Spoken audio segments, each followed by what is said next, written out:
தமிழ் ஜனம் நேயர்களுக்கு வணக்கம். டீலிமிட்டேஷன் தொடங்கி தமிழகத்துல விவாதிக்க வேண்டிய பல முக்கியமான விஷயங்கள் இருக்கு.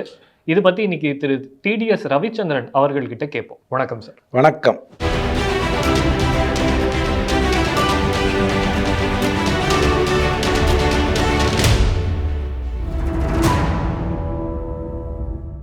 டீலிமிட்டேஷன் இதை கொண்டு வரதன் மூலமா தமிழகத்தினுடைய உரிமைகள் பறிக்கப்படுது அப்படின்னு முதல்வர் குற்றச்சாட்டுறார். இதை எப்படி பாக்குறீங்க? 2001 இது 25 வருடம் கழித்து 2026 பண்ணணும்னு முடிவெடுத்தது வாஜ்பாய் அரசு. அப்போ திமுக தான் அங்கே இருந்தது. 2001 சென்சஸ் படி எடுக்கணுங்கிற முடிவு எடுத்ததும் அதே அரசு. அப்போயும் திமுக தான் அங்கே இருந்தது. என்ன வாஜ்பாய் அரசில் தப்பு பண்ண முடியாமல் தவிச்சிக்கிட்டு இருந்தது. அதுக்கப்புறம் காங்கிரஸ்கிட்ட போய் கிட்டத்தட்ட 10 வருடம் என்னெல்லாம் பண்ண முடியுமோ அதெல்லாம் பண்ணிட்டு வந்ததுங்கிறது அடுத்த பிரச்சனை. டீலிமிட்டேஷன் பேச வேண்டியது 2026, சென்சஸ் எடுக்க வேண்டியது 2026. சென்சஸ் எடுத்ததுக்கப்புறம் டீலிமிட்டேஷனை பண்ணணுமா வேண்டாமாங்கிறது 5 வருடத்துக்கு தள்ளி போடலாம். 2 முறை 25 வருடத்துக்கு தள்ளி போடப்பட்டிருக்கு. அது தள்ளி போடுறதுனால ஒன்றும் பெரிய பாதகம் இல்லை. உடனே எடுத்து செய்கிறேங்கிறதுனாலையும் எந்த பாதகமும் இல்லை. இப்போ வாஜ்பாயோட பீரியட்ல என்ன நடந்துச்சு? வாஜ்பாய் 2026 டீலிமிட்டேஷன் அப்படின்னு சொல்லி அந்த லிமிட்டை செட் பண்ணாருன்னு சொன்னீங்க. எதன் அடிப்படையில் செட் பண்ணாருன்றதை நம்ம பார்க்கணும் இல்லையா? பாப்புலேஷன் டிஸ்பாரிட்டி இருக்கு நார்த்துக்கும் சவுத்துக்கும். அதனால இப்போ டீலிமிட்டேஷன் கொண்டு வந்தால் நியாயமாக இருக்காது அப்படின்னு சொல்லி தான் அவர் 2026க்கு தள்ளுறாரு. இப்போ பார்த்தா 2001 விட 2026 பாப்புலேஷன் டிஸ்பாரிட்டி இன்னும் அதிகமாக இருக்கும் போல. பாப்புலேஷன் டிஸ்பாரிட்டியை பற்றி மெயினாக பேசினதாரு? பிஜேபி தான். அதுக்கு அடுத்தது திமுக தானே. திமுக தானே பேசு. நாங்கள்லாம் குறைச்சிட்டோம், அவங்கெல்லாம் குறைக்கல.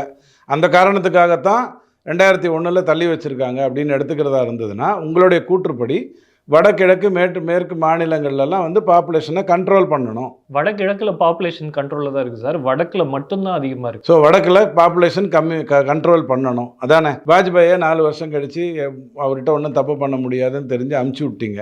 அதுக்கப்புறம் 10 வருஷம் அங்கே ஆட்சியில் இருந்ததாரு காங்கிரஸ். அவங்க எடுத்த ஸ்டெப் என்ன? திமுக எடுத்த ஸ்டெப் என்ன? பாப்புலேஷனை வடக்கில் குறைக்கணும். மாநில கட்சிகளையும் நம்ம பார்க்கணும்ல சார். மாநில ஆட்சி தானே இதுக்கு காரணமா இருக்கு. எந்த மாநில ஆட்சி காரணமா இருக்கு? யூபியில் ஆண்டது யாரு? பிஜேபி இல்ல சார். மத்திய பிரதேஷ் பாப்போம் சார். மத்திய பிரதேஷ்ல பிஜேபி தான் ஆட்சி. குஜராத்ல பிஜேபி தான். ஒவ்வொன்றா பேசுவோமா? அங்கேயும் பாப்புலேஷன் அதிகரிச்சு. ஒவ்வொன்றா பேசுவோமா? மத்திய பிரதேஷ்ல எத்தனை எம்பி? 29 எம்பி. பாப்புலேஷன் எத்தனை தெரியுமா? இன்னைக்கு 8 கோடிக்கு மேல. 71லயே அதுக்கு 4 கோடிக்கான பாப்புலேஷன் இருந்தது. அப்போ மத்திய பிரதேசுக்கு இன்னி வரைக்கும் 29 எம்பி தான். தமிழ்நாட்டுக்கு தான் 39 எம்பி இருக்காங்க. யூபியில் 1971 8 கோடி பாப்புலேஷன். அப்போ எவ்வளோ நாடாளுமன்ற தொகுதிகள் அங்கே கொடுக்கப்பட்டது சார்? எதனால் கொடுக்கப்பட்டதுன்னு நீங்கள் பார்க்கணும். 80 சீட்டுங்கிறது நீங்கள் எடுத்துகிட்டு பேசுகிறதா இருந்ததுன்னா, காங்கிரஸ் அப்போ என்ன தப்பு பண்ணிச்சு? தென்னகத்தில் தான் அவங்க வெற்றி பெற்றுட்டு இருந்தாங்க. உத்தரப்பிரதேசம் அவங்க கையில் தான் இருந்தது. அவங்களுக்கு எதெல்லாம் சௌரியமோ அதில் ஏற்றி விட்டுட்டு, அவங்களுக்கு எதெல்லாம் அனர்த்தமோ அல்லது வாய்ப்பு இல்லையோ அங்கெல்லாம் குறைத்து. அதே தான் பிஜேபியும் பண்ண முடியாது. ஏன் பண்ண முடியாதுன்னா, இன்னி வரைக்கும் இந்த தேர்தல் வரைக்கும் 543 சீட்டில் 200 சீட்டில் 4 தேர்தல்களாக பிஜேபி ஜெயிக்கவே இல்லை. அந்த 200 சீட்டில் ரொம்ப முக்கியமாக இருக்கக்கூடியது தென்னகத்தை சேர்ந்த பல பாராளுமன்ற தொகுதிகள். ஆனால் தென்னகத்தில் ஹையஸ்ட் விக்டரி பெற்ற சிங்கிள் லார்ஜஸ்ட் பார்ட்டினா அது பிஜேபி தான். சரி சார், அன்னைக்கு அவங்க தப்பு பண்ணிட்டாங்க. என்னைக்குமே அவங்க தான். இன்னைக்கு அதுக்கு பிராயச்சித்தம் பண்ணணும். என்ன பிராயச்சித்தம்னு கேட்குறேன். டீலிமிட்டேஷன் இப்போ வேண்டாம், பாப்புலேஷனை குறைங்க. யாரும் ஒன்றும் சொல்லலையே. இல்லை, அந்த உத்தரவாதம் மத்திய அரசு யாருன்ற எங்கேருந்து கொடுக்கணும்? இப்போ உத்தரப்பிரதேசுக்கு வேணா யோகி கொடுக்கணும், மத்திய பிரதேசுக்கு வேணா அங்கே இருக்கக்கூடிய இவர் கொடுக்கணும். டீலிமிட்டேஷன் கொண்டு வரப்படாதுன்ற உத்தரவாதத்தை கொடுக்க யார் கொண்டு வரேன்னு சொன்னா? இப்போ பிரச்சனையே சென்சஸ் முதல்ல எடுக்க முடியாம இருக்கிறது. அமித்ஷா அவர்கள் சொல்லியிருக்காரு டீலிமிட்டேஷன் கொண்டு வரப்படும், ஆனா திமுக பயப்பட தேவையில்லை அப்படின்னு. ரெண்டும் நியாயமான கூற்று. டீலிமிட்டேஷன் 2043 நான் உங்க கேள்வியை முடிச்சிடுறேன். 2043 டீலிமிட்டேஷன் கொண்டு வரும். திமுக அதை பற்றி கவலைப்பட வேண்டியதில்லைன்னு அந்த கட்சி இருக்கவே போகிறதில்ல. இப்படி சொல்லியிருக்கலாம் இல்லையா அமித்ஷா? நான் சீரியஸாக கேட்குறேன், நான் விளையாட்டாகவே பேசலைங்க. ஆனால் 71 ஒரு டிஸ்பாரிட்டி இருந்தது இல்லையா? அந்த டிஸ்பாரிட்டியை எப்போவாவது சரி பண்ணணுமா வேண்டாமா? தொடர்ந்து 12 லட்சம் பேருக்கு ஒரு எம்பி உத்தரப்பிரதேசில், தொடர்ந்து 5 லட்சம் பேருக்கு ஒரு எம்பி. ஸ்டாலின் அவர்கள் என்ன சொல்கிறாருன்னா, நீங்கள் யூபிக்கு சீட்டை அதிகரிங்க, ஆனா தமிழ்நாட்டுக்கு சீட்டு அட்லீஸ்ட் 22 அதிகரிக்கணும். ஆனா 22க்கு காரணம் வெறும் 10 சீட்டு தான் அதிகரிக்கிற மாதிரி எனக்கு தகவல் இருக்குன்னு சொல்றாரு. 10 சீட்டு 8 சீட்டு குறைப்பாங்கன்னாரு. இப்ப 10 சீட்டு அதிகரிக்க ஒரே இதுல அவர் 8 சீட்டு குறைக்கவும் வாய்ப்பு இருக்கு, இல்ல 10 சீட்டு. அவருடைய தேர்தல் அறிக்கையே 99 நிறைவேற்றிட்டேன், 90 நிறைவேற்றிட்டேன், 70 நிறைவேற்றிட்டேன், எல்லாத்தையும் நிறைவேற்றிட்டேன், 10 தான் நிறைவேற்றலன்னு மாற்றி பேசக்கூடியவர் தான். அதை பற்றி நான் கவலைப்படலை. கேள்வி என்னன்னா, உத்தரப்பிரதேசில் எனக்கு தமிழ்நாட்டுக்கு 22 வரணும்னு சொன்னால் எதன் அடிப்படையில் நீங்கள் சொல்லுங்கள். 8 கோடி பேர் இப்போ இருக்கும். 8 கோடி பேரில் 6 கோடி பேர் வாக்காளர்களாக இருக்கும். இந்தியாவில் பல மாநிலங்களில் 6 கோடி பேர் இருக்காங்க. இன்றைக்கும் பல மாநிலங்களில் 6 கோடி பேர் இருக்காங்க. ஒரு சில மாநிலங்களில் மட்டும்தான் டிஸ்பாரிட்டி இருக்குது. ஏற்கனவே கேட்டதுதான் சார், நீங்கள் சொன்னது எல்லாமே சரி. இப்போது தமிழ்நாட்டுக்கு சீட்டு அதிகரிக்கலை அப்படின்ற பட்சத்தில், அங்கே வந்து சீட்டுகள் அதிகப்படுத்தும் பட்சத்தில் தமிழ்நாட்டோட குரல் ஒடுக்கப்படுமா இல்லையா? எதுலன்னு சொல்லுங்கள் சார். நம்மளுடைய கோரிக்கைகள் நியாயமான என்ன கோரிக்கைகள்னு சொல்லுங்கள். உதாரணத்துக்கு நீட் இருக்கு, நீட்டை வந்து நாங்கள் எதிர்க்கிறோம் அப்படின்னு சொல்கிறாங்க. மெஜாரிட்டி அவங்க கிட்ட தான் இருக்கும். அப்சல்யூட் மெஜாரிட்டி பாப்புலேஷனில் இருக்குமா, மாநிலத்தில் இருக்குமா? லோக்சபா நம்பர் ஆஃப் ஸ்டேட்ஸில் தானே பிஜேபி இன்னைக்கு அதுதானே இருக்குது. இன்னைக்கும் இப்போ நாடாளுமன்றத்தில் எதிர்ப்பை பதிவு செய்கிறோம்னு நினைக்கிறாங்க சார். இதை வந்து நாங்கள் கொண்டு வரக்கூடாது. இப்போ கூட்டணியில் தான் சார் ஆட்சியில் இருக்காங்க, நாளைக்கு இதே மாதிரி கூட்டணியில் தான் இருக்காங்கன்னு வச்சுக்குவோம். ஆனால் நம்மளுடைய பிஜேபி நாளைக்கு திரும்ப கூட்டணியில் வராங்க, என்டிஏல இருப்பாங்க. என்டிஏ இவங்க வந்து தங்களுடைய எதிர்ப்பை வந்து பதிவு பண்ணணும் அப்படின்னு நினைக்கிறாங்க. சட்டமே வெளியில கேட்காது. லோக்சபாவில் பாஸ் பண்ணிட்டா சட்டம் நிறைவேறிடுமா? ராஜ்யசபாங்கிறது 71 பாப்புலேஷனை வச்சு 34 எம்எல்ஏ தேர்ந்தெடுத்தா ஒரு எம்பி சீட்டுன்னு தானே இருக்கு. சார் இருக்கு. கேள்வியில இருந்து என்ன மடைமாற்றாதீங்க. சபையில நாம ஏன் இந்த டிஸ்பாரிட்டி கொண்டு வரணும்? குறைந்தபட்சம் அது ப்ரொசீஜர் இல்ல. அனர்த்தங்களோட திமுக பேசுறத இந்த மாதிரியான நிகழ்ச்சியில பொறுப்பா கேட்கக்கூடியவங்களுக்கு நம்ம கரெக்டா பதில் சொல்லிடுவோம். ராஜ்யசபா 1971 பாப்புலேஷன் படி தான் இன்னி வரைக்கும் நடந்துட்டு இருக்கு. 34 எம்எல்ஏ சேர்ந்தா ஒரு எம்பி சீட்டு, அங்கே 26 சேர்ந்தா ஒரு எம்பி சீட்டு, ஒரு இடத்துல 50 பேர் சேர்ந்தா தான் எம்பி சீட்டுன்னு இன்றைக்கும் இருக்குது. இந்த விகிதாச்சாரத்தோட தான் ராஜ்யசபாவில் நீங்கள் உட்காந்துருக்கீங்க. அது டிசால்வே ஆகாது. எதனால சார்? அந்த ப்ராப்ளம் சால்வ் ஆகாது. அவ்வளோதான். சால்வ் ஆகாதுங்கிறது இல்லை. அங்கே 6 வருடத்துக்கு நீங்கள் உட்காரலாம். நீங்கள் ஒத்துக்கொள்ளாமல் எந்த சட்டமும் இந்தியாவில் நிறைவேறாது. அங்கே அப்படித்தானே இருக்குது. அதில் ஏதாவது மாற்றம் இருக்கா? இன்னி வரைக்கும் இல்லை. ஃபினான்ஸுக்கு வாங்க. ஃபினான்ஸுக்கு வந்து 15% பாப்புலேஷன் வச்சு கொடுக்குறாங்க. அங்கே வேணால் உங்களுக்கு ஜேம்ஸுக்கும் பீட்டருக்கும் ராமசாமிக்கும் குப்புசாமிக்கும் தமிழ்நாட்டில் இருக்கிறவனுக்கு பாதிப்பு வரலாம், நான் இல்லைன்னு சொல்லலை. ஆனால் அந்த 12% ஒன்று கொடுக்குறாங்க இல்லையா, டெமோகிராஃபியின் அடிப்படையில் நீங்கள் தான் சிறப்பான ஆட்சியை நடத்திக்கிட்டு இருக்கீங்க இல்லையா, அதன் மூலமாக நல்லா அந்த 12.5% உங்களுக்கு ஒழுங்காக வந்துடுது. அவங்க சரியாக ஆட்சி அமைக்கலைன்னா அவங்களுக்கு சரியாக வராது. இந்த வித்தியாசம் இன்றைக்கும் இருக்கா இல்லையா? ஃபினான்ஸ் உங்களுக்கு பேரிட்டி படி தான் வருது. 9 முக்கியமான வெயிட்டட் ஆவரேஜ் வச்சு தான் உங்களுக்கு வருது. ராஜ்யசபா ஆல்ரெடி உங்களுக்கு நல்லபடியாக தான் இருக்குது. அதனால தான் நீங்கள் 34 பேருக்கு ஒரு எம்பின்னு அனுப்புகிறீங்க. கமலஹாசன் கொடுப்பீங்களா இல்லையான்னு எனக்கு தெரியல. பாவம், அவர் வேறு உட்கார்ந்துட்டு இருக்காரு, பாராளுமன்றத்துக்கு போகிறோன்னு கதை விட்டு. நீங்கள் சொல்கிறது நிர்வாகம், நாங்கள் சொல்கிறது அரசியல். நீட்டுக்கு வந்துடுவோமா? அரசியல் குரல். நீட்டுக்கு வந்துடுவோமா? இப்போ நீட்டினுடைய மசோதா யார் கையில் இருக்குது? தமிழ்நாட்டு தீர்மானம் பண்ணது ஜனாதிபதிட்டு தானே இருக்குது. ஜனாதிபதி என்ன பண்ண போகிறாங்க? பாராளுமன்றத்தில் விவாதத்துக்கு விடுவாங்களா? ஒப்புதல் கொடுக்கணும், இல்லைனா மறுக்கணும், இவ்வளவு தானே. என்னை பொறுத்த வரைக்கும் டீலிமிட்டேஷனில் இவங்க சொல்லியிருக்கக்கூடிய எந்த ஒரு குற்றச்சாட்டுமே நான் எதேச்சாதிகாரமாக மறுதளிக்கலை. எனக்கு சிரிப்பு வருது, அடக்க முடியாமல் நான் பதில் சொல்லிட்டு இருக்கேன். சார், இப்போது தமிழ்நாட்டுக்கு சீட்டு இவங்க சொல்கிற மாதிரி நமக்கு பாதிப்பு இல்லைன்னே வச்சுப்போங்க. கேரளாவுக்கு இருக்கிறதே வந்து 20 சீட்டு, அது 19 சீட்டாக குறைக்கப்படும். யார் சொன்னா? கார்னேஜ் என்டோவ்மெண்ட் ஃபார் இன்டர்நேஷனல் பீஸ் அப்படின்ற ஒரு தனியார் அமைப்பு 2019 இதை பற்றி அவங்க சொல்கிறாங்க. அதாவதுங்க, இந்த மேத்தமேட்டிக்கல் கால்குலேஷன் உட்காந்து யார் வேணாலும் பண்ணலாம். முடிவெடுக்கிறது மக்கள் பிரதிநிதிகள், இந்திய தேசம், ஜனாதிபதி, இவங்க தான் முடிவெடுக்கணும். வேறு யாரும் முடிவெடுக்கிறதுக்கு ஒன்றும் இல்லை.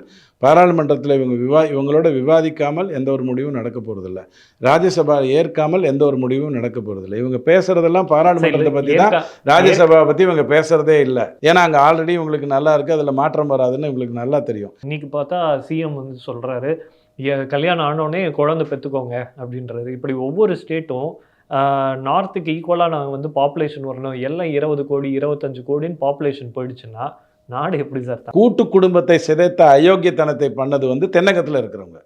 அந்த தப்பை மற்றவங்க யாரும் பண்ணலை. இஸ்லாம் சகோதரர்களோ கிறிஸ்துவ சகோதரர்களோ பண்ணலை. ஒரு கூட்டாக வாழக்கூடிய தன்மை அவங்க கிட்ட இருந்தது. நாம தான் பிரித்து பிரித்து பிரித்து பிரித்து வச்சுட்டு எல்லா விதமான தப்பையும் பண்ணோம். அப்படி எல்லாம் நீங்கள் குழந்தைய பெற்ற முடியாது. ஸ்டேட்லேயும் 20 கோடின்னு பாப்புலேஷன் வந்துருச்சு அப்படின்னு சொன்னால், எல்லாரும் நாங்கள் இந்த மாதிரி இனி வந்து ரெஸ்ட்ரிக்ஷன் வச்சுக்க மாட்டோம் அப்படின்னு சொன்னால் பொருளாதாரம் என்னத்துக்கு? இன்னைக்கு உலகத்தில் ஒவ்வொரு 4வது மனிதன் இந்தியனாக இருக்கான். எத்தனை வருடமாக இருக்கான்?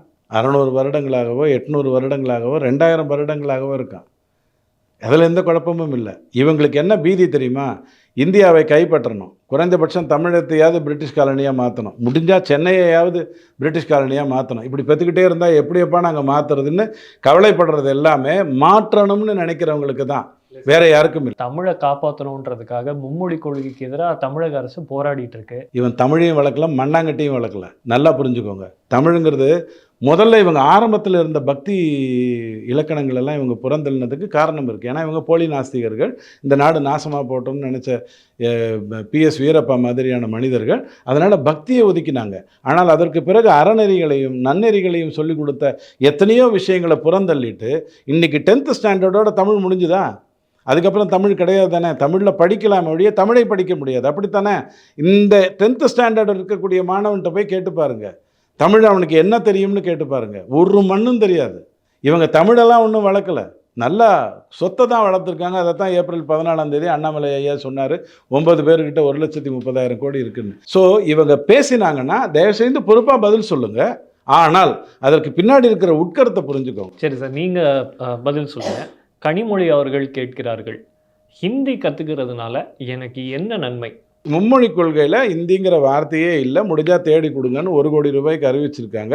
நிறைய பேரை பணக்காரன் ஆக்கணும்னா புத்தகத்தை கொடுங்க. தூத்துக்குடியில் கொடுத்தீங்கன்னா நிறைய பேர் மதம் மாறி நல்லா இருக்காங்க. அவங்ககிட்டலாம் கொடுத்து அந்த புத்தகத்தில் எங்கேயாவது ஹிந்திங்கிற வார்த்தை படித்தே ஆக வேண்டும்னு இருக்கான்னு பாருயான்னு கேளுங்க. 2வது கேள்வி, அம்பேத்கர்கிட்ட நேராக போயிருங்க.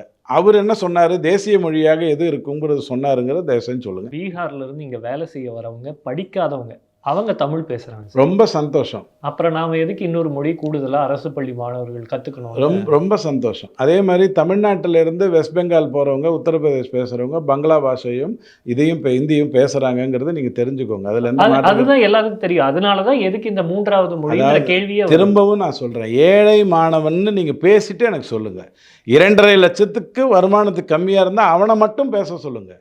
வேற எவனையும் பேசவே சொல்லக்கூடாது, வாயே திறக்கக்கூடாது. வாயை திறந்து அவன் வாயில் அடிக்கணும். ஸோ நாம் பேச வேண்டியது 2 விஷயந்தான். ஐயா, ஏழை மாணவர்கள் 3வது மொழியை கற்றுக்கொள்கிறத நீங்கள் தடுக்கிறீங்க, அது ரொம்ப தப்பு. காசு இருக்கிறவன் என்ன வேணாலும் பண்ணுவான், அவனை விட்டுருங்க. அவனை பற்றி எனக்கு அக்கறையே கிடையாது. அவன் படிச்சுக்க வேண்டியது அவன் இருக்கிற பணத்தை வச்சுட்டு படிச்சுக்கணும். கான்வெண்ட்டில் படிக்கணும், இந்தி பிரசார சபாவில் படிக்கணும், எங்கேயோ படிச்சுட்டு போட்டோம். 2வது தப்பு நீங்கள் பண்ணுறது என்ன தெரியுமா?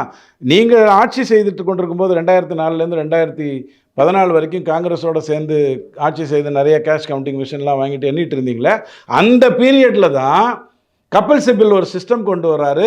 கான்வெண்ட்டில் 25% ஏழை மாணவர்களுக்கு சீட்டு ஒதுக்க வேண்டும்னு கொண்டு வந்தார்.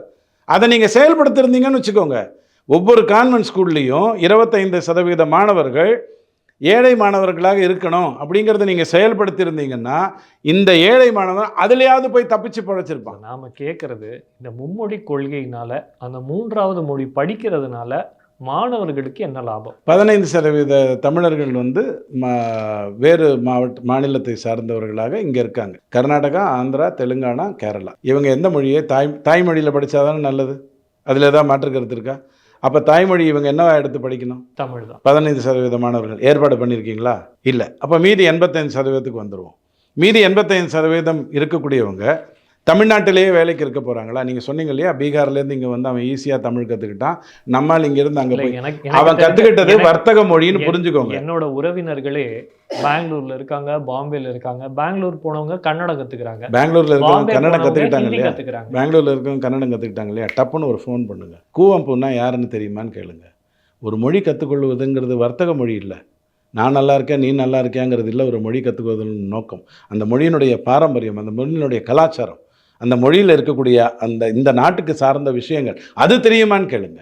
ஒரு பேப்பர் படிக்கிறதுனால நீங்கள் சொல்கிற இந்த நாலேஜ் வந்துருமா? தமிழ் படித்ததுனால வந்ததா?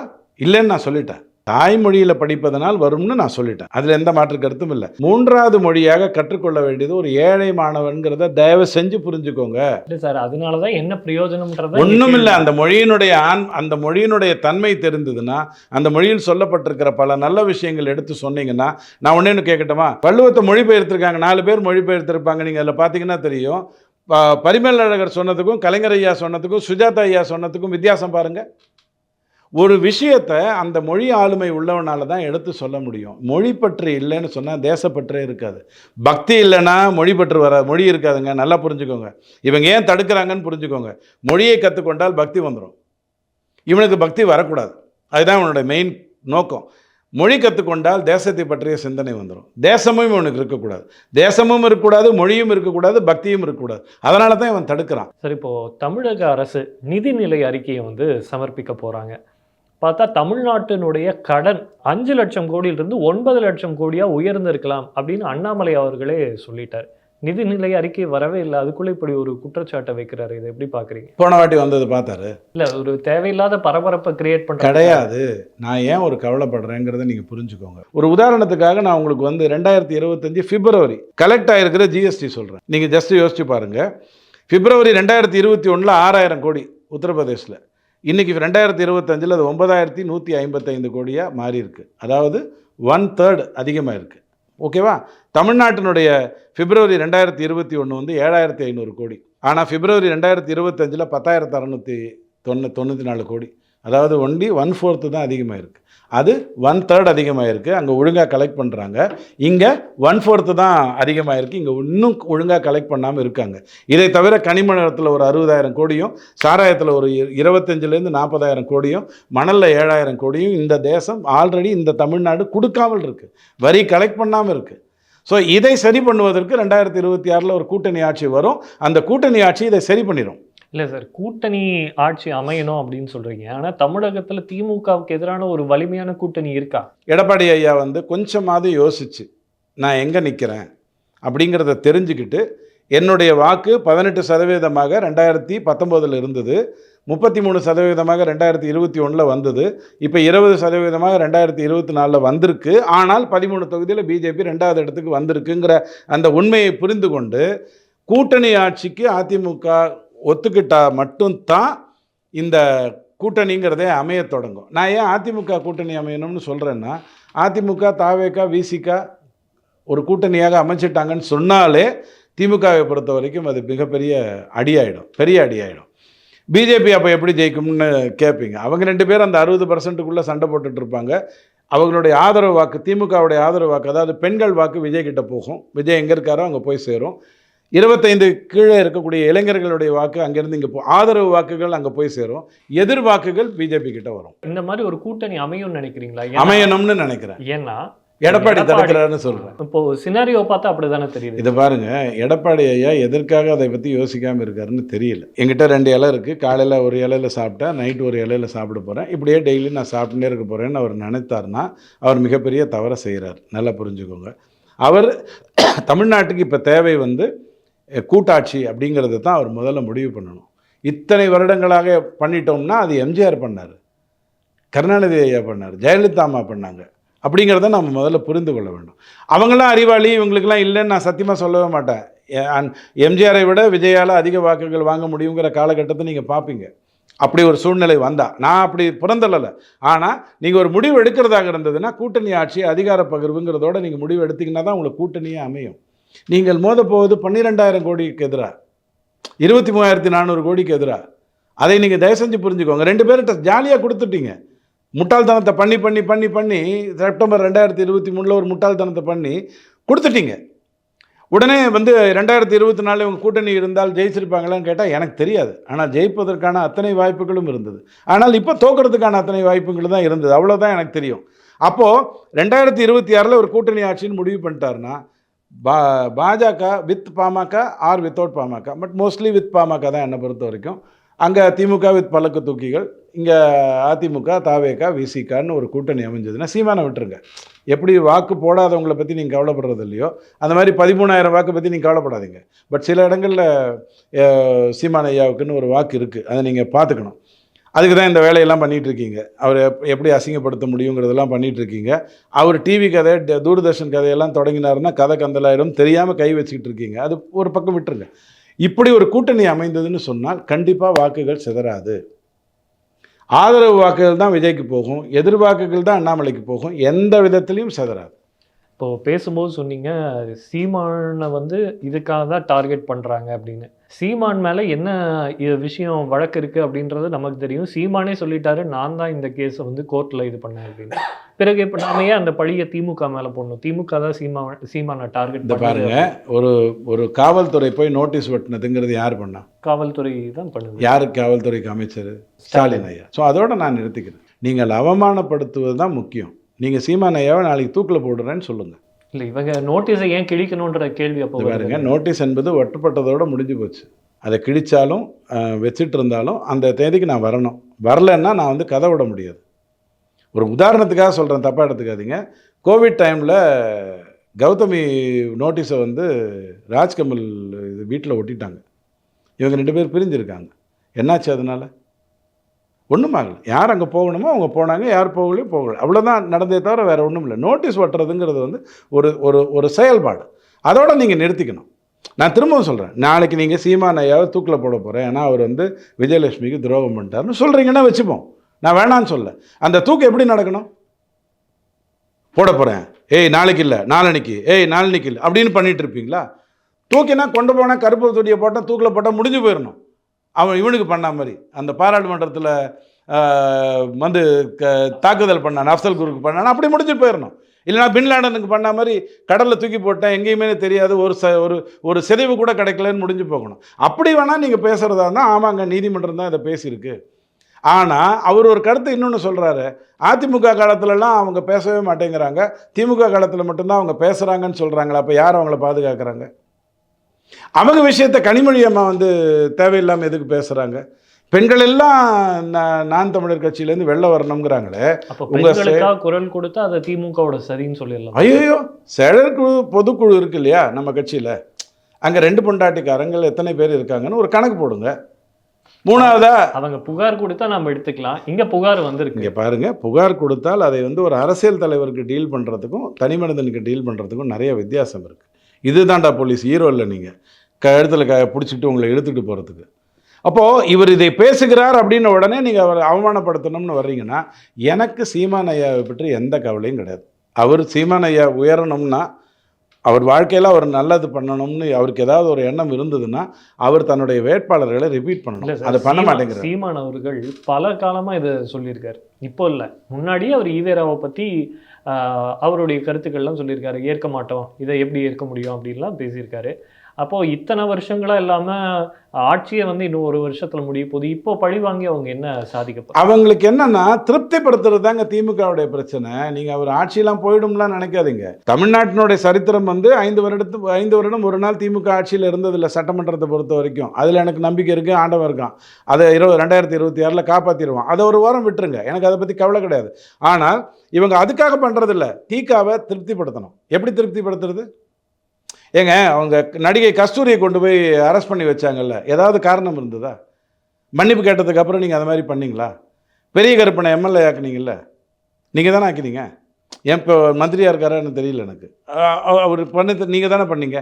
இப்படி பண்ணுறதுனால யாரையாவது திருப்திப்படுத்த வேண்டிய பிரச்சனை தான் திமுகக்கு இருக்குது. நாட்டை பிரிச்சிடுவேன்னு யாருக்கு சொல்லணும்? குறிப்பிட்ட 2 பேர்கிட்ட சொல்லணும்.